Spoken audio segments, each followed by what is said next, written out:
So hello everyone, আসসালামু আলাইকুম। কেমন আছেন সবাই? আশা করছি সবাই খুব ভালো আছেন, আর আমিও আলহামদুলিল্লাহ খুব ভালো আছি। আজকের দিনটা ছিল বৃহস্পতিবার, আর আজকে আমি অফিস থেকে তাড়াতাড়ি বাড়ি চলে এসেছি, তাই ভাবলাম আজকে টোটোটা নিয়ে একটু ভাড়া খেটে আসা যাক। আমি সন্তোষপুর রেলগেটের কাছে চলে আসলাম, আর সন্তোষপুর রেলগেটের কাছে রাস্তাটা এত বাজে, আপনারা জাস্ট একবার দেখুন।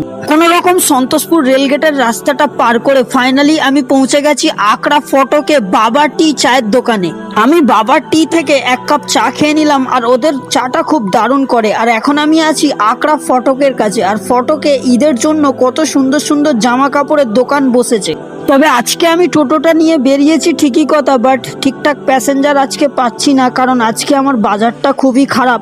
আর আজকে আমি নিজেও জানি না যে আজকে আমি টোটো চালিয়ে কত টাকা ইনকাম করব। যাই হোক, যত টাকা ইনকাম করি না কেন পুরোটাই আপনাদের সামনে তুলে ধর। তবে আজকে আমার বাড়ি থেকে টোটো নিয়ে বেরাতে অনেকটা দেরি হয়ে গেছে। সো ফাইনালি আমি এখন পৌঁছে গেছি নতুননগর জামা মসজিদের সামনে। আমি যদি বাড়ি থেকে 10টার সময় বেরোই, তাহলে আজকে আমি টোটো চালিয়ে ইনকাম করেছি প্রায় 150 টাকা মতো। মানে আমি আমার অফিস শেষ করে এক্সট্রা 150 টাকা ইনকাম করলাম। সো আজকে মিনি ব্লগ এতটুকুই ছিল। ভালো লাগলে লাইক কমেন্ট শেয়ার করে দেবেন। ততক্ষণের জন্য টাটা, বাই বাই।